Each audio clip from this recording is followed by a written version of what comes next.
जीवन की मौलिक इकाई तो फंडामेंटल यूनिट्स ऑफ लाइफ। तो हमारा जो शरीर है वो छोटे छोटे अणुओं से मिलकर बना होता है, जिसे हम सेल कहते हैं। कोशिका होती है, कोशिका से हमारा शरीर है वो छोटी छोटी कोशिकाओं से बना होता है। कोई भी हो, पेड़ पौधा हो या कोई भी वस्तु हो, वो सब एक छोटी छोटी कोशिकाओं से मिलकर ही बना होता है। तो कोशिका आप यहाँ देख रहे हैं कि ये छोटी छोटी कोशिका जब केंद्रक है, कोशिकाएं हैं, तो ये सब इधर देखने को मिल रही है। ये सब हम इसके माध्यम के द्वारा हम देख पाते हैं। ठीक है, तो ये रचना क्या है? सभी संरचना एक जैसी दिखाई देती है। ये सभी मिलकर एक बड़ी संरचना सलकंद बनाते हैं, जैसे प्याज। इसके क्रियाकलाप से हमें पता चलता है कि विभिन्न प्रकार के प्याज में सूक्ष्मदर्शी द्वारा देखने का एक जैसी संरचना दिखाई देती है। प्याज की झिल्ली की कोशिकाएं एक समान है, प्याज के आकार से इसका कोई संबंध नहीं है। ये छोटी छोटी संरचनाएँ जो हम देख रहे हैं, सलकंद प्याज की मूलभूत इकाई है।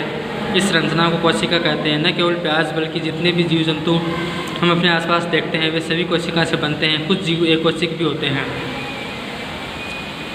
हार्वर्ड क्लेयर्स की खोज के बाद सूक्ष्मदर्शी का आविष्कार संभव हो सका। ये पता चला है कि एकमात्र कोशिका स्वयं में ही एक संपूर्ण जीव जैसे अमीबा, क्लैमिडियम, पैरामीशियम, बैक्टीरिया हो सकती है। इन सजीवों को एक कोशिक जीव कहते हैं, जिसे अतिरिक्त बहुकोशिक जीवों में अनेक कोशिकाएं समाहित होकर विभिन्न कार्यों को संपन्न करने हेतु विभिन्न अंगों का निर्माण करती है। इसके कुछ उदाहरण में फंजाई, पादप, जंतु या हम कुछ और कोशिक जीवों के विषय में पता कर सकते हैं। प्रत्येक बहुकोशिक जीव एक कोशिका से ही विकसित हुआ है। जैसे कोशिकाएं विभाजित होकर अपनी जैसी कोशिकाएं बनाती है, इस प्रकार सभी कोशिका अपनी पूर्ववर्ती कोशिकाओं से उत्पन्न होती है।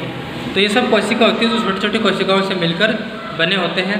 इस टाइप की जो कोशिका है, ये रुधिर कोशिकाएं हैं, तंत्रिका कोशिका है, चिकन पेशी कोशिका है, अस्थि कोशिका है, अंडाणु है, शुक्राणु है, वसा कोशिका है। ये मानव शरीर की विभिन्न कोशिकाएं हैं, हमें देखने को मिल रही है। सब प्रकार की अलग अलग कोशिकाएं होती हैं, अलग अलग प्रकार की। जैसे कोशिका की आकृति एवं आकार उनके विशिष्ट कार्यों के अनुरूप होते हैं। कुछ कोशिकाएं अपना आकार बदलती रहती है। एक कोशिका अमीबा, कुछ जीवों में कोशिका का आकार लगभग स्थिर रहता है। प्रत्येक प्रकार की कोशिका के लिए विशिष्ट होता है। उदाहरण के लिए तंत्रिका कोशिका, प्रत्येक जीवित कोशिका में कुछ मूलभूत कार्य करने की क्षमता होती है। जो भी सभी सजीवों का गुण है एक जीवित कोशिका से मूलभूत कार्य जैसे करती है। हम जानते हैं कि बहुकोशिक जीवों में श्रम विभाजन होता है, जैसा कि मनुष्य में। इसका अर्थ है कि शरीर के विभिन्न अंग विभिन्न कार्य करते हैं। जैसे मनुष्य के शरीर में हृदय रुधिर को पंप करता है, आमाशय वजन का पाचन करता है। इसी प्रकार एक कोशिक भी श्रम विभाजन होता है। वास्तव में ऐसी प्रत्येक कोशिका जो कुछ विशिष्ट घटक होते हैं कोशिकांग कहते हैं। प्रत्येक कोशिकांग एक विशिष्ट कार्य करती है। जैसे कोशिका में नए पदार्थ का निर्माण, अवशिष्ट